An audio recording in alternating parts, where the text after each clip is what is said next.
It's 5 in 10 from Skywatch TV, 5 topics in about 10 minutes for Thursday, August 24th, 2023. I'm Derek Gilbert. Topic number 5 today, the Persian Gulf, or Arabian Gulf, depending on who you ask. Anyway, Iran sent dozens of speedboats and drones to harass 2 U.S. Navy vessels sent to the Persian Gulf to try to rein in Iran's aggressive attitude towards commercial shipping going through the Persian Gulf.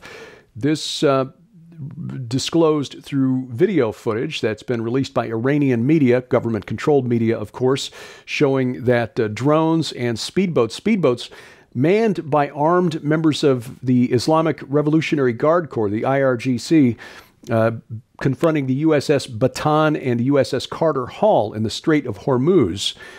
The drones reportedly forcing, according to Iranian media, forcing American helicopters to return to the ship. The speedboats, in some cases, coming within inches of the American vessels. Now, again, this is according to Iran's government-controlled media, and we don't take their reports as gospel truth.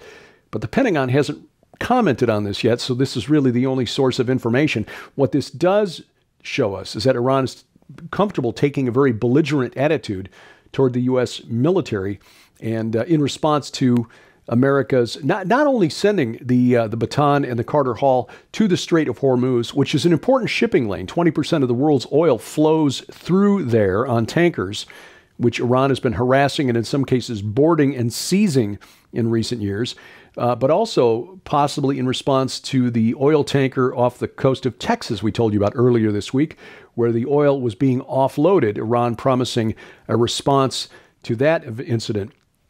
So again, what is going on here? We don't know. Again, the Pentagon has not yet commented on it, but we'll keep an eye on it because this would be a flashpoint in a wider regional war. Topic number 4, dismantling the wall. The Daily Caller News Foundation reports that the Biden administration has been very quietly selling off the raw materials purchased under the Trump administration to build the border wall between the U.S.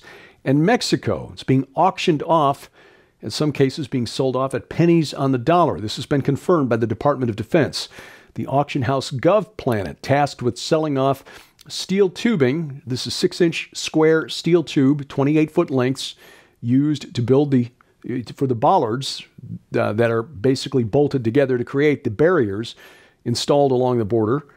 They've been sitting, just rusting, ever since Joe Biden took office, up to $300 million worth of raw materials just kind of sitting out there unused. Well, the U.S. Senate just passed a bill that if the House passes a similar bill, would compel the White House to use that material to finish the wall or turn it over to the states of Texas, New Mexico, Arizona to allow them to build barriers along the border.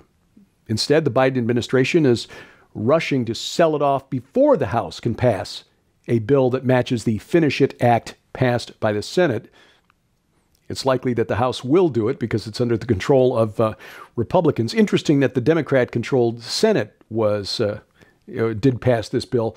Anyway, GovPlanet selling this material off at a discount and telling the Daily Upside, which is the financial newsletter that first broke this story, that it's under strict instructions not to identify this material as part of the proposed border wall. Quote, "We are legally not allowed to mention that these are border wall materials or we would lose our jobs," end quote. In other words, they're keeping it very hush-hush, that they're selling off material paid for by you and me, the American taxpayer, to put a border between the United States and Mexico to stem the flow of human trafficking across our border and the flow of deadly drugs like fentanyl. Instead, the Biden administration selling this material off at a discount so they can avoid having to complete that wall. Topic number 3, not ready for the road. Kudos to Ford's CEO Jim Farley. He says he faced a reality check last week as he attempted to drive one of Ford's new electric F-150 Lightning pickup trucks from Silicon Valley to Las Vegas, just so he could see the customer experience that people basically enjoy or not when they buy an electric vehicle these days. He embarked on the trip last week to see the EV transition in action. Started in Silicon Valley, made a stop in Los Angeles, and then continued east toward Las Vegas. Farley documented this on social media. including some late-night charging sessions, including one where it took 40 minutes to bring the battery in the F-150 back to 40%. 40 minutes to bring the batteries up to 40% charged. That's really not going to convince anybody to switch over from an internal combustion engine. Now, this is happening as Ford has announced this year it's going to lose about $4.5 billion on its electric vehicle business. But this is not picking on Ford. I'm not trying to pick on Ford. All of the industry is going all in because the government, especially under President Biden, is committing billions of dollars to compel the industry and compel the American consumer, and this is happening all over the world, to switch from internal combustion engines to electric vehicles. The problem is the infrastructure is not there. The battery technology is not there yet. Frankly, when you're powering a car on electricity, you're powering it here in the United States mainly on natural gas or coal, which, you know, is what we're supposed to be trying to get away from, right? Fossil fuels. And what happens in the cost of electricity is lower than the cost of gasoline, but the cost of the EVs are so much higher that it takes about 10 years to recoup your investment. And by then the battery's wearing out. And a new battery is going to cost you as much as a really nice used car. So I don't see the economics working out here either. And that appears to be what Jim Farley discovered. And again, kudos to the CEO of Ford for taking the road trip to find out for himself exactly what it's like when somebody buys one of these EVs. By the way, people are not really jumping, into line to get one of these EVs in their garage. Last year, only 6% of the vehicles sold, new vehicles sold in the U.S., were electric. Topic number 2, are you serious? Just when we thought it was safe to go out in public again. Colleges and offices beginning to demand mask mandates once again. The Atlanta Journal-Constitution reporting Monday that a black private liberal arts college, Morris Brown College in Atlanta, has reinstated mask mandates as part of a precautionary step, reporting that students and staff will be asked to mask up while on campus only 1 week after classes began. An uptick in COVID-19 cases, which at this point is about as dangerous to young college-age students as the common cold. But needless to say, those who are part of the mask cult are more than willing to jump on board. California-based film studio Lionsgate has imposed a mask requirement for anyone wanting to enter their offices. An internal memo states that employees must wear a medical-grade face-covering surgical mask N95 or KN95 when indoors, except when alone in an office with the door closed, actively eating, actively drinking at their desk or workstation. Basically, we're going back to the bad old days of 2020 and 2021, even though there is no report anywhere of an increase in hospitalizations from any of these COVID cases. And yet, Los Angeles County Public Health recommending that higher-risk residents start masking up again. This cult will never, ever go away. It is interesting, though, at the end of last week, Alex Jones reported that a whistleblower inside the TSA, Transportation Security Administration, said that masks are coming back in October for travelers. We'll see if that pans out. I have no way to corroborate that account. This TSA whistleblower, according to Alex Jones, also saying that full COVID restrictions and lockdowns by December are scheduled due to a dangerous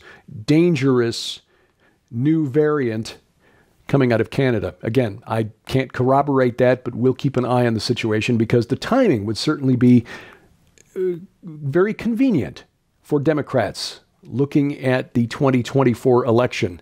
Whether Joe Biden runs or not, they're really going to need to pull a rabbit out of the hat to win the White House. Anyway, coming up, gender minotaurs. You know the minotaur, the half bull, half human. Apparently that's a gender now, and I'll explain next on 5 and 10. Well, ladies and gentlemen, with just a few minutes on the clock, we want to make sure that you know how you can get your copies of both of these incredible new works in the Warriors of God special offer. When you order the Warriors of God special offer, you'll receive the Kingdom Warrior Full Spectrum Spiritual Warfare, Biblical Clearing and Maintaining Your Spiritual Perimeter by Dr. Michael Lake. But you'll also receive the brand new book by Corby Shuey, For Valor, Defending the Faith for Those of Worth. Both of these works complement each other fabulously and take you on a journey of next-level comprehension of spiritual warfare. But that's not all. Right now, when you order the Warriors of God special offer, we're also including absolutely free the phenomenal 2-disc collection on DVD, The Final Countdown, featuring Dr. Thomas Horn, Allie Anderson, and Donna Howell on how the secrets hidden within the biblical feasts unveil the final countdown to the return of Jesus Christ and the rapture of the church. But also included in this incredible special offer is Dr. Michael Lake's massive Sheer-Wreath Imperative data DVD library that includes 56 different Christian classic books on PDF for use on device of your choosing, Understanding the Kingdom audio series, the eSword biblical software for Windows, and several TV appearances featuring Dr. Michael Lake. All of these items hold a retail value of $95, yours now for your donation of only $35 plus shipping and handling.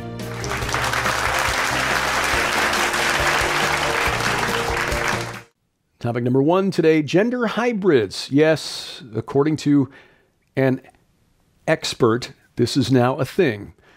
A feminist medical school professor coming out and saying that children no longer have to identify as just girl or boy or non-binary, but as hybrid. They can identify as gender minotaurs. You remember from Greek mythology, the minotaur, half bull, half human. Theseus had to defeat it inside the labyrinth in order to get out and rescue the children of Athens who were being sacrificed. The Dr. Diane Ehrensaft is at the University of California, San Francisco, where she is Director of Mental Health and Chief Psychologist at the Children's Hospital Gender Development Center. So it's not like she has a position of responsibility or authority or anything.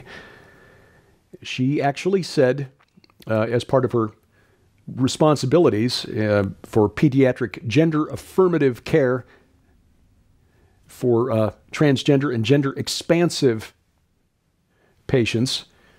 In a presentation, she actually said children could identify as gender hybrids. She claims a boy in her office twirled and said, "You see, I'm a Prius. I'm a boy in front and I'm a girl in the back." Hybrid, like the Prius is a hybrid car. It's disturbing mental imagery, but apparently in her mind, the gender minotaur is one gender above and another gender below. She concluded, if you really think about it, it works, end quote. Direct quote from Dr. Ehrensaft. And I'm sorry, Dr. Ehrensaft, we have thought about it, and it really doesn't. Skywatch TV depends on your support, and as our way of thanking you for that support, during the month of August, we'll send you a copy of the book by Jonathan Brentner, The Triumph of the Redeemed. It's a look at a biblical analysis of what our future will look like in paradise. And we'll send you a copy if you're in the U.S. or Canada for your gift of any amount during the month of August. Find out more at our website, skywatchtv.com. Look for the red donate button, or call us toll-free, 844-750-4985. Well, relativism, trading righteousness for relativism. That's what our modern society has done. In fact, we're seeing this in a lot of modern, say, liberal church denominations these days.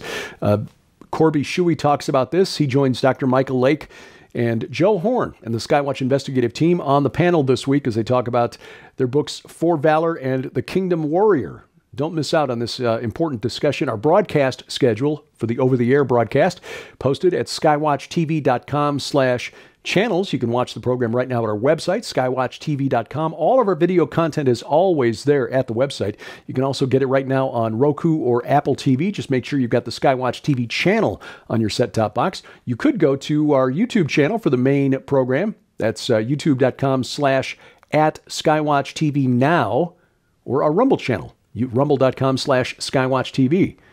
And, of course, then you could download our app, which is probably the best thing to do because that bypasses all the gatekeepers of big tech. It takes the material right from the Christian company that hosts our content for our app, our Roku channel, our Apple TV channel, and brings it right to your device, whether it's a smartphone or tablet, iOS, Android, Amazon Kindle Fire. All of our video content is there, along with a Bible module It's an audio Bible, actually, with multiple translations. A place to donate if you're so led. News updates 3 times a week, calendar of upcoming events, and more. It's a powerful little app. And again, since it's our app, we will not be canceled from it. You could use Google's Chromecast or Apple's AirPlay to send the video content from the app right to your smart TV. It's free. It's available at our website where we've got links to all of their app stores. You'll find it at skywatchtv.com, the link in the top menu bar. Thank you for watching as we keep watch. I'm Derek Gilbert, and this is 5 in 10 from Skywatch TV.